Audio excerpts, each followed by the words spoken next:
एवं सभा में उपस्थित सभी गणमान्य जनों को मेरा प्रणाम।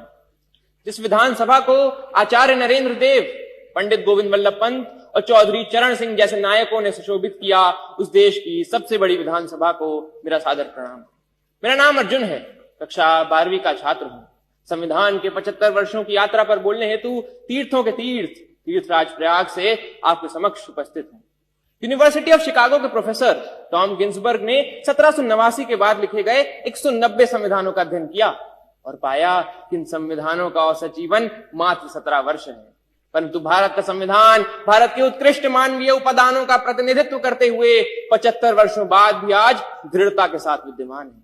यह इसलिए भी क्योंकि भारत का संविधान मात्र 2 वर्ष 11 महीनों के विमर्श से तैयार हुआ एक दस्तावेज नहीं, अपितु 200 वर्षों की सतत साधना से परिणित नवनीत है।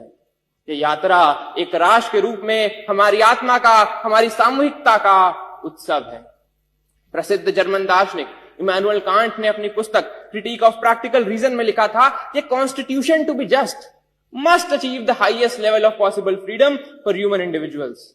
कांत की इसी वैचारिकता को अपनी समस्त समग्रता में समेटने का काम संविधान ने किया और एक समावेशी लोकतंत्र संजोया।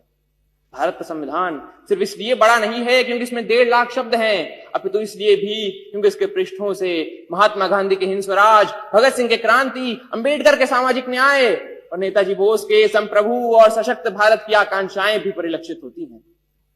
संविधान की यात्रा सरल नहीं रही है। अगर इसने 24 अप्रैल 1973 को केशवानंद भारती निर्णय के रूप में रक्षा का प्रयास देखा तो 1975 में आपातकाल के रूप में प्रहार भी देखा। संविधान हमारा वह दर्पण है जिसमें हम अपने अतीत को देखते हैं, वर्तमान को समझते हैं और भविष्य को गढ़ते हैं। हमें यह भी समझना होगा कि संविधान साधन है, साध्य नहीं। हाँ, वो हमें जमीन तैयार करके तो दे सकता है, परंतु उस पर फसल बोने का काम हमारे ही जिम्मे है। ऐसे में हमें समझना होगा कि हमें कैसे राष्ट्र का निर्माण करना है। इसके 6 स्तंभ हों: समता, समृद्धि, समन्वय, संस्कृति, सेवा और समर्पण। एक ऐसा भारत जहां हर व्यक्ति कह सके मैं भारत हूं और भारत मुझ में।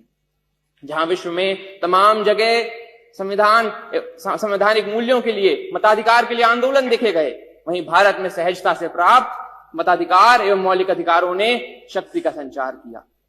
हमारा ये कर्तव्य है कि हम एक ऐसे राष्ट्र का निर्माण करें जिसमें हर हाथ को अवसर मिले, हर सपने को ऊंचाई मिले और उसे पूरे करने का नैतिक साहस मिले।